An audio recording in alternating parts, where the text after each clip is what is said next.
Economia, com Juliana Rosa. Juliana Rosa, lá. Tudo bem? Tudo bem? Vem cá, o Pablo Ribeiro dava uma notícia há pouco e eu desanimei até. Por quê? Ele começou a listar o preço dos produtos e quanto subiu. Eu falei, ai meu Deus do céu, pelo amor de Deus, é muito número chato. E infelizmente esse assunto ficou recorrente e você vai tratar exatamente disso, né? A variação, os preços, a inflação. Onde é que isso para, Juliana? Porque os salários eles não são reajustados, né? Aliás, se fossem reajustados, os preços subiriam ainda mais, né? E aí a gente teria aquela espiral inflacionária que a gente conheceu. Como é que fica isso? Onde é que essa trava vai dar? Só para aproveitar, o Eneg, trazer aqui para a Juliana também, a gente convidou os ouvintes para escreverem o que eles estão sentindo de aumento na mesa, né? E não só na mesa, mas chegaram várias mensagens aqui de ouvintes falando que carne agora é só de fim de semana, ou trocaram a carne bovina por carne suína, de frango, quando dá para comprar. E eles estão levantando aqui outros pontos, né? Além do alimento, o preço do gás, preço da fralda, o papel higiênico, né? Um ouvinte escreveu aqui também que ele achou que estava barato, mas na verdade vinha uma quantidade menor. E o Túlio escreveu justamente isso que o Eneg falou. A única coisa que não aumentou aqui foi o meu salário. Quando tem salário, só, Juliana, né?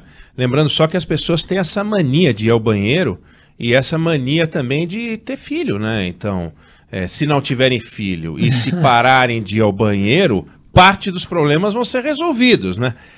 Porque é o que fica, porque tudo, para onde você olha, subiu, e hábitos de consumo podem ser alterados aqui e ali, mas outros não, né? Tem coisa que você não consegue cortar, né? Primeiro, boa tarde para vocês todos. Boa tarde. Bom estar sempre aqui. Então, não para de subir a inflação e pode subir mais. A gente tem hoje as projeções do Banco Central com o mercado financeiro mostrando previsão para o IPCA, que é a inflação oficial do país, em 6,79%. Então, a gente já está aí com uma inflação esperada para esse ano. Isso é uma média, né? Quando você pega aqui os principais bancos, consultorias, na casa aí dos 7% de inflação. Então, é isso que você falou, não tem salário que sobe isso, e isso é uma média, de novo, né, 7%, porque quando você olha a carne, já subiu 40%, quando você pega alguns itens específicos, conta de luz, por exemplo, já subiu mais de 50%, então tem aumentos que são inviáveis, né, para se manter num país que você tem um desemprego muito alto, e o que a gente vê pelos dados até do desemprego que a gente conversou na semana passada, é que a renda média também vem diminuindo, tanto porque tem muita gente querendo trabalhar, então, né, quando você tem muita gente disputando aquela vaga, obviamente o empregador que está com dificuldade também vai pagar menos, quanto pela perda do poder aquisitivo. Quando você pega essa renda média real, né, que desconta a inflação, a gente vem acompanhando uma perda do poder de consumo da população. A gente está aqui com a previsão, portanto, de taxa de juros subindo. Essa semana o Banco Central vai anunciar, amanhã começa a reunião, que é referência, né, para os empréstimos, para os investimentos, vai subir aqui pela média de projeções de 4,25% hoje para 5,25% e terminar o ano a 7%. Ou seja, a gente está numa situação muito difícil, porque a gente vê dificuldade econômica, aí quando você começa a dar uma melhoradinha, construção civil, né, tá ajudando, aí você vai aumenta a taxa de financiamento, né, então aquela coisa, você começa a botar a cabeça para fora d'água, né, da economia, e aí você tem que vir com alta de juro para poder segurar a inflação. E aí você corre o risco de colocar a economia para baixo no momento que a gente quer subir, né? É difícil até traduzir o Eneg para as pessoas por que tem que aumentar juros se as pessoas não têm dinheiro para comprar, né? Porque quando você pensa em inflação alta, você pensa assim, bom, tem um monte de gente comprando, o cara tem 10 bananas, tem 50 pessoas querendo, ele vai vender a banana mais cara. Mas a questão não é o ímpeto de consumo, porque a gente está tendo aumento no custo de produção, né? Então não tem muito, na verdade, que o Banco Central possa fazer. Ele pode segurar, mas a gente está tendo aumento dos alimentos porque o mundo todo está se recuperando. os preços estão valorizados, né? A carne está sendo muito demandada pela China. A gente tem um petróleo que está encarecendo conta de luz, que está encarecendo combustíveis, que também é um produto que é cotado internacionalmente.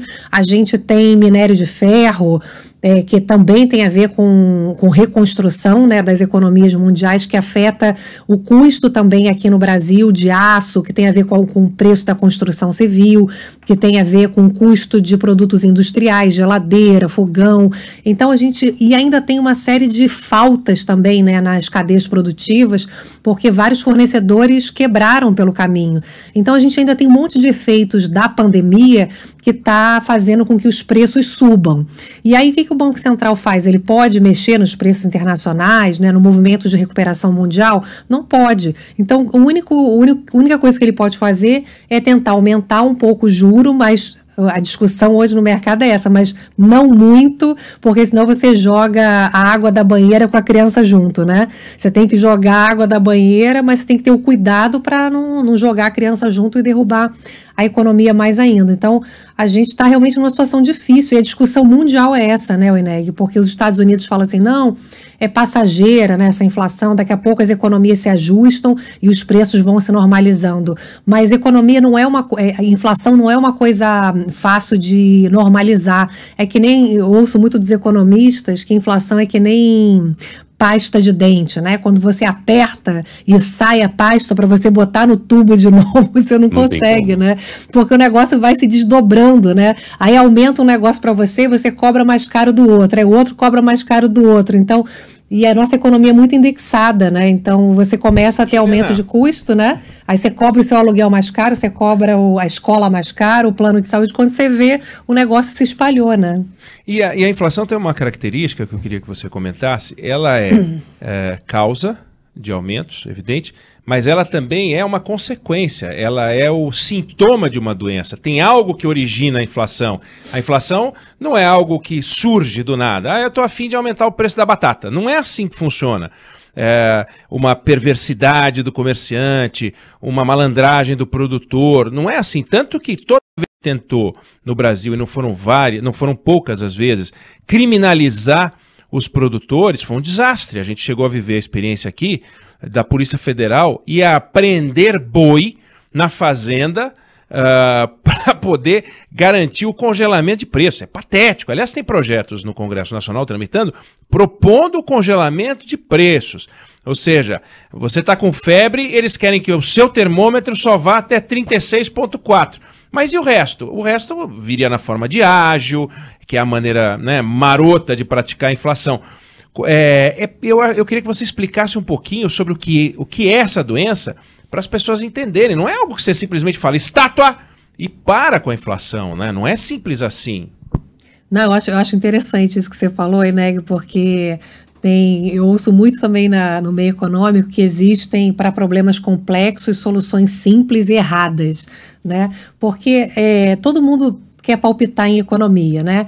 Assim como em ciência, né? O que eu acho muito bom da gente tentar fazer um paralelo é que na pandemia a gente precisou ouvir quem estuda, né? A gente precisa conhecer, dar voz a quem estuda aquele assunto. Então, na economia, quando alguém chega e fala assim, vamos congelar o preço, né? Vamos prender o boi, como você falou, né? Na fazenda, já tentaram fazer isso no passado, né? A Argentina fez isso recentemente. Não funciona, parece, mas é tão simples, prende o boi ali, acabou, a gente obriga o cara a não vender o boi para fora, sei lá.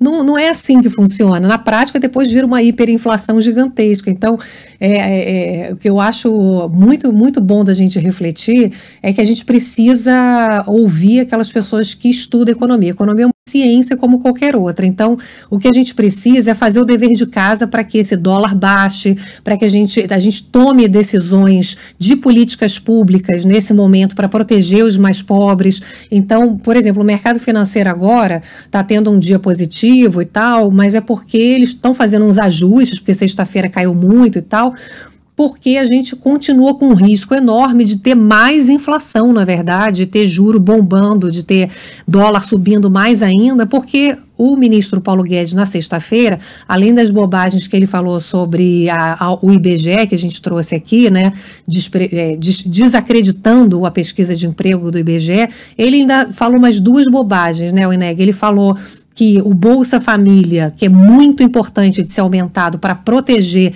esses mais pobres que estão, inclusive, pagando mais caro, né? Porque o mais pobre é o que sofre com alimento, com gás de botijão, né, Débora, como você está dizendo.